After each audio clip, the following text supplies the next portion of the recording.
Pakilala ko na isa-isa, ladies and gentlemen, Sonny Parsons! Mike Respal, ito yung original members ng Gibis at kasama nila yung mga bagong recruit nila. Pete Gatela, kaway-kaway, at Carlos Nabiola. Kaloy. Okay.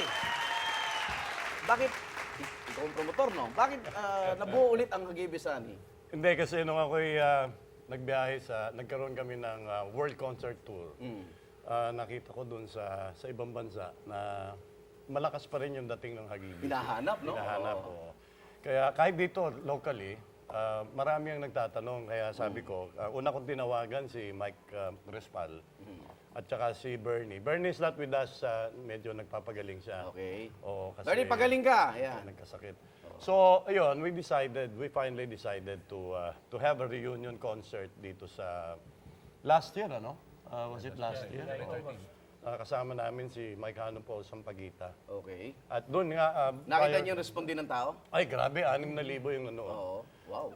Ganun pala kamahal ng publiko yung Hagibis. Kala ko yung ticket. Oo. Yung ticket, mahal ha? Mahal yung Mahal yung ticket. ticket. Oo, Oy, corporate na yan, 5,000, 3,000, 1,500, pero marami pong nanood. Eh, naisip ko na total kulang na kami ng dalawa, so nagpa-audition ako. So, dumaan din ito sa proseso? Oo. Dumaan sila at 3 buwan. Kasi bago kwento na- ni Mike, di ba, may isang parang nakita lang niya, di ba, naglalakad na sa Cubao. Oo, kakain lang ng goto. Okay, itong Michael dalawa, Jimenez. yan, sina Pete, ano to, saan kayo nanawagan? Nanawagan ako sa Lost and Found. Bigla sumulpot tong si Pete Gadela. Nawawala, no? Nawawala. Magaling naman ako at saka may tsura. He plays his own organ. Okay. So, saan mo nalaman na may audition at Bali, tumutugtog ako sa isang bar, tapos na Okay. manood niya ako. Then, may bigote at balbas ka na? wala pa, sir. Malinis na malinis. Clean cut. So, nakita mo na agad yung pwede itsura ni Pete. Ayun. Tapos, After 6 months, sabi ni Pete, punta ka dito kasi kailangan namin ng mag-audition. So, sa awa ng Diyos, nakapasa naman. nakapasa ka. Marami kang kasabay din nun. Ang dami nila, mga dalawa. Okay.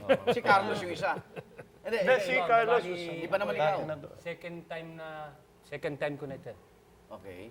Nung second time na Yung unang nag-reunion ng reunion, Hagibis, kasama ka na. Understand. kasama na ako doon. Kinuha ko ni Understanding Sunny. ka na. Okay. Bago natin pagpatuloy, trending po ngayon, baka pwedeng tanggalin nyo daw yung mga shades nyo, tapos na tayong kumanta. Ayan. Tanggalin na. Tanggalin na po. Ha? Wala na. Batang-bata! Kung ako Ano, duling?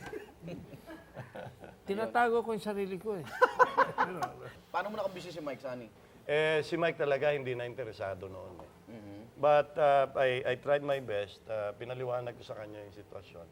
Being a gentleman himself, sabi niya, sige, Sunny, subukan natin. Masyado mo naman akong Ano to pinupuri. Pero totoo bang disiplinary ka sa grupo? Ay, grabe. Sana kasi, Mahigpit ka sa mga tono, mga kilos? Tatay, kuya na namin to. kasi I have been a musician for a long time. No? Nakikita ko yung importance ng discipline. Okay. I went to Japan 3 times. Okay. Kumakanta ko sa mga folk houses. Folk song ang ano? Yeah. Ba, pwede bang makarinig ng ano dyan? Well, in fact, Sunny, nakilala kami, I was a folk singer. folk singer din na. Singer. Gusto nyo makarinig, folk song? Ha? Sino? Si Mike. O, si Mike muna. Ayan. Jojo, bahala ka na. ha? Country road, take me home to the place I belong. West Virginia, mountain bar, take me home, country road.